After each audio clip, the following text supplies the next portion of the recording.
নমস্কার। আজ পড়ব স্বামীজির জীবনের স্বামীজির অভিজ্ঞতার ঝুলি থেকে একটি খুব সুন্দর গল্প। গল্পটির নাম পওহারী বাবা। পরিব্রাজক অবস্থায় স্বামীজি সারা ভারত ঘুরে বেরিয়েছিলেন। সেই সময় গাজীপুরে পওহারী বাবা নামে এক নামকরা সাধুর সঙ্গে তার দেখা হয়। এই সাধুকে স্বামীজি অত্যন্ত ভক্তি করতেন। স্বামীজি তার একটি জীবনী ইংরেজি ভাষায় এই পওহারী বাবার কথা লিখে গেছেন। পওহারী বাবা এক গুহার ভিতরে বাস করতেন। গুহার ভেতর তিনি দিনের পর দিন, মাসের পর মাস সাধনায় ডুবে থাকতেন। এই দীর্ঘকাল তিনি কি খেয়ে থাকতেন তা কেউ জানত না। তাই লোকে তাকে নাম দিয়েছিল পওহারী বাবা। পওহারী কথার অর্থ হলো পবন আহার, যে শুধু বাতাস খেয়ে থাকে। একবার তাকে একটা গোখরো সাপ কামড়ে দিয়েছিল। সাপের তীব্র বিষে অল্প সময়ের মধ্যেই সে অজ্ঞান হয়ে গেছিলেন। এইভাবে অনেক সময় কেটে গেল। সকলেই ভাবলে তিনি হয়তো মারা গেছেন। কিন্তু কি আশ্চর্য ব্যাপার, কয়েক ঘন্টা পরেই তার আবার জ্ঞান ফিরে এলো। ধীরে ধীরে তিনি উঠে বসলেন এবং অল্প সময়ের মধ্যেই সম্পূর্ণ সুস্থ বোধ করলেন। সকলেই অবাক। একজন জিজ্ঞাসা করলেন, বাবা, আপনি এখন কেমন বোধ করছেন? একটু হেসে তিনি উত্তর দিলেন, খুব ভালো আছি। স্বর্গ থেকে আমার প্রিয়তম আমার কাছে দূত পাঠিয়েছিলেন।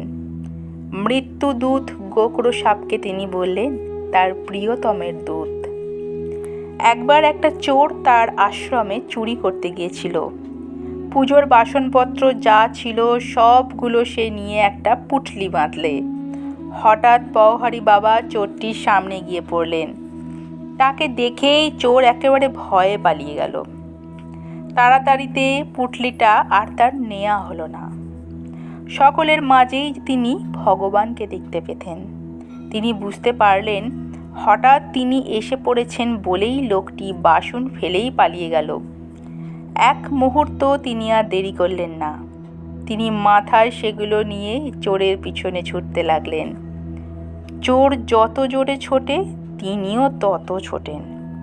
পওহারী বাবার শরীরটি ছিল বলিষ্ঠ ও লম্বা। অনেক দূর ছুটে চোর আর তার সঙ্গে পেরে উঠল না। চোরকে তিনি ধরে ফেললেন। কিন্তু এ কী কাণ্ড তার! চোরের পায়ের কাছে পুঁটলিটা রেখে বলতে লাগলেন, তোমার কাজে ব্যাঘাত করেছি, আমার ভারী অন্যায় হয়েছে। এগুলো তুমি ফেলে এসেছো, এগুলো আমার নয়, তোমারই। তুমি নিঃসংকোচে এগুলো নাও। এই অবস্থায় প্রাপ্য কিল ঘুষি লাথির বদলে ফেলে আসা মাল মালিকই নিজে মাথায় করে বয়ে এনে দেবে, এই রকম ঘটনা কখনো যে হতে পারে চোর তা কোনো কালে শোনেনি, কল্পনাও করেনি। পওহারী বাবার কথাগুলো প্রথমটায় সরলতা দেখে চোর বিশ্বাস না করে পারলে না। তবুও কিছুতেই সে বাসনপত্রগুলো নিতে চাইলে না। পওহারী বাবাও ছাড়েন না।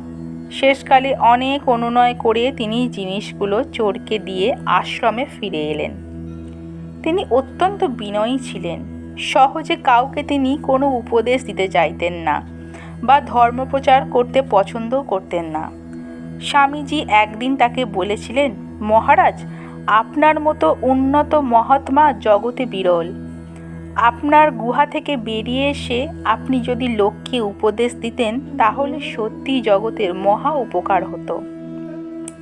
পওহারী বাবা জবাব দিলেন, স্বামীজি, আমি একটি ছোট্ট গল্প বলছি, শুনুন।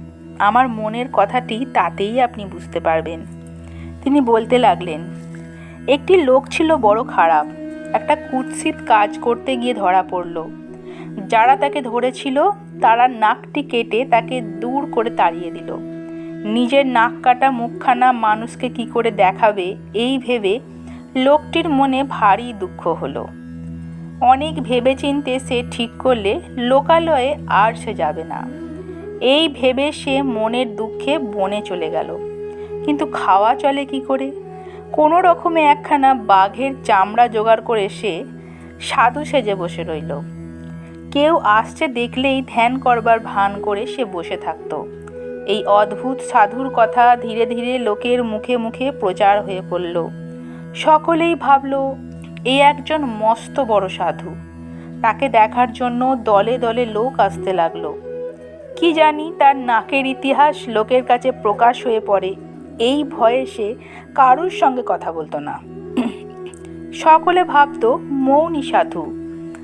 তাকে তার ওপরে লোকের ভক্তি আরো বেড়ে গেল। ভক্তেরা সকলেই তাকে খাবার, কাপড়, টাকা পয়সা ও উপহার দিতে লাগলো। নাক কাটা সাধুর নাম ধীরে ধীরে আরো ছড়িয়ে পড়তে লাগলো। তার কাছ থেকে উপদেশ পাবার জন্য ভক্তরা বিশেষ পীড়াপিড়ি করতে লাগলো। ভক্তদের মধ্যে একটি যুবক বিশেষভাবে তার অনুগত হয়ে পড়ল।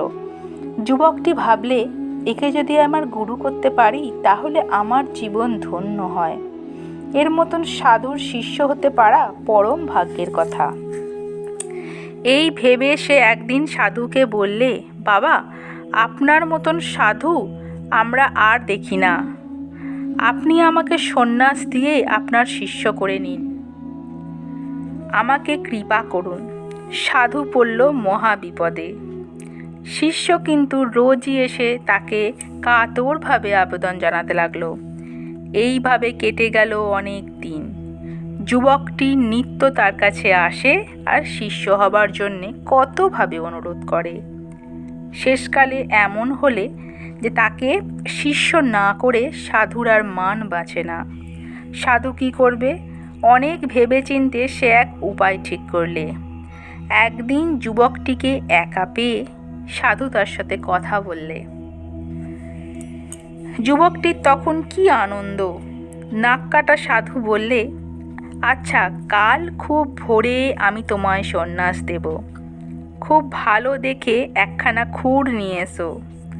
পরদিন ভোর হবার আগে আগেই একখানি খুর হাতে যুবকটি সাধুর কাছে এসে উপস্থিত হলো।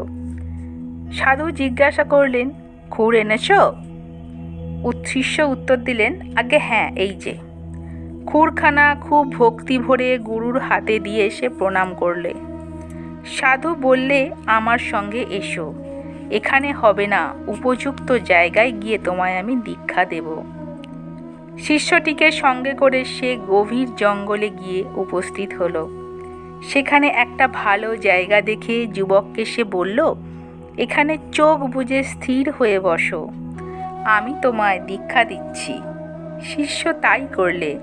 সঙ্গে সঙ্গেই গুরু খুর দিয়ে চট করে শিষ্যের নাকটি কেটে নিল। এ ব্যাপারে শিষ্য তো একেবারে হতভম্ব হয়ে গেল। নাক কাটা গুরু গম্ভীরভাবে বললে, দেখো বাছা, এই আমার দীক্ষা।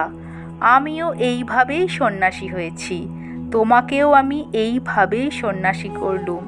এখন তুমি আমার মতনই সাধুগিরি করে খাওগা, সুবিধে পেলেই অন্যকে এইভাবেই দীক্ষা দেবে।